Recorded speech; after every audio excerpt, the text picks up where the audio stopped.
r/AskReddit by Reddition. Like and subscribe. What was a huge trend everyone forgot about? Live Strong bracelets. I knew 2 people with prominently placed Live Strong tattoos. The clear craze in the late 1980s into the 90s. We saw lots of clear drinks and products, including Crystal Pepsi, Tab Clear, and of course Zimmer. Crackle nail polish. Why did we do that? That's an actual forgotten one, wow. When people would say pwned. Yik yak. Yik yak was a shit. Everyone knew what was going on campus within seconds. People within the same classes used it to shit talk professors and cheat on tests. It's too bad people had to ruin it with death threats and such, which kind of forced Yik Yak to make it non-anonymous, killing the appeal it had in the first place. As a commuting student at the time, it was key for me to keep up with the happenings and drama around campus. Mannequin challenge. That was very weird, to be fair. A bunch of the internet challenges could be put here too. Cell phones that worked like walkie-talkies. That one weird summer of 2016 where clowns randomly appeared out of nowhere and creeped us all out. Silly bands. They died because every school banned them. Hypercolor clothing. I was a huge nerd in elementary school and thought I was gonna be super cool when my mom bought me an off-brand hypercolor shirt. Wore it to school, and one of the kids who bullied me realized it would change color if he spat on it. Then showed lots of other people. It was the worst day of my elementary school life. The I Heart Boobies bands. I don't know if this is just where I live, but those bracelets that you made with rubber bands on that loom thingy. Saying, "Wow's our app." Neopets lol. Furbies. Absolutely needed to have one, and when it woke up in the middle of the night I was over it. Cup stacking. What was that all about? Flash mobs. I miss the awkwardness of school teachers and office managers to entice others to join. Chat roulette and Omegle. Planking and YOLO. Harlem Shake. 1. When I was a teen in the late mid to late 90s, the What Would Jesus Do bracelets were everywhere. And I would see WWJD merch all over the place, even WWJD board games. Point 2. People don't remember how huge Maxim magazine was back in the day.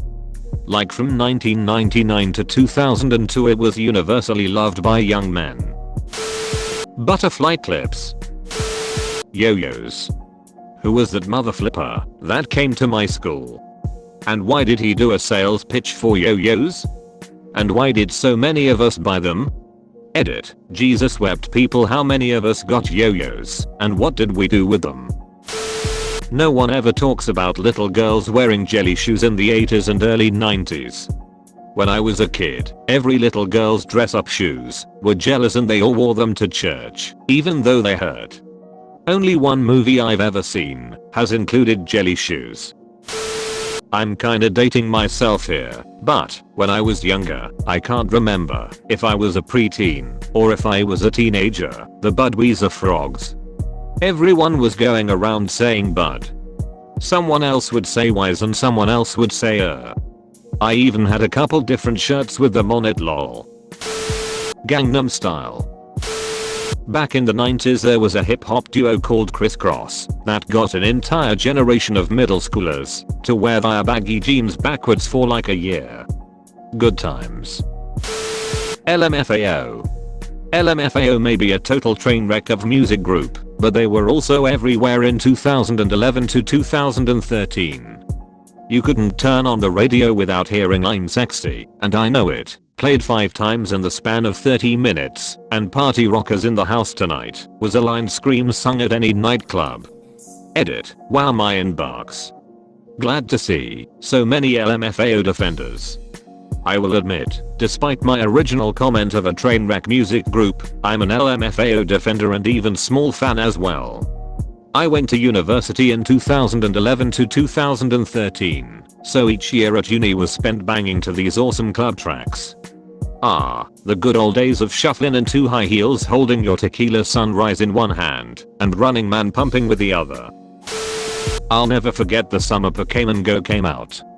Everybody and their grandparents were playing it. All the parks were full of people just talking and meeting each other. I hate to sound boomer why, but it made me remember what life was like before smartphones, which is ironic I guess, because an app made it happen. I wish more technology had the goal of getting people active and outside, and interacting with others. Slap bracelets. Very popular in the early 90s. Coney 2012. Quoting Charlie Sheen. Alvin and the Chipmunk remixes. Swatch watches. I remember being envious of the kids that had those back in the 3rd grade. Pet rocks. I have been breeding them for years. Fidget spinners. Tamagotchi and Furby. I think it was between 2010 and 2012 where there was a weird obsession with bacon. A weird obsession with mustaches. Keep calm, man. And you can't forget epic fail too.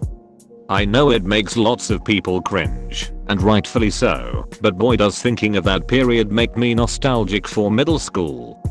Simpler times. Edit, no need to tell me how old you feel for the dozenth time lol. Those shoes with the wheels in them, heelers don't have brakes, because the swag never stops. Game of Thrones. Never seen something go straight from the forefront of pop culture to forgotten about so quickly.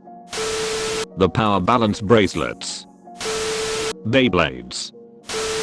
Drawing the coolest, alive and well. Source, I teach middle school. It's the original meme. Minecraft parodies. Eventually people just stopped taking them seriously. You'll remember Beanie Babies? What does the fox say? Our school had sex bracelets. It was an epidemic apparently. They were different color silicone bracelets like the Livestron ones. The goal was to collect them all. Each color represented different acts, brown for bud stuff, red for ed stuff, blue for blowjobs, yellow for hand jobs. Times were good. Dubstep, 2011 to 2014 was a wild time. Radtails. Saw a radtail thug mullet once. It was glorious. The Cinnamon Challenge of 2010 to 11. Crazy Frog. Was that a trend? Was everywhere and super annoying. Thank you for watching. Like and subscribe to bring back Tamagotchis.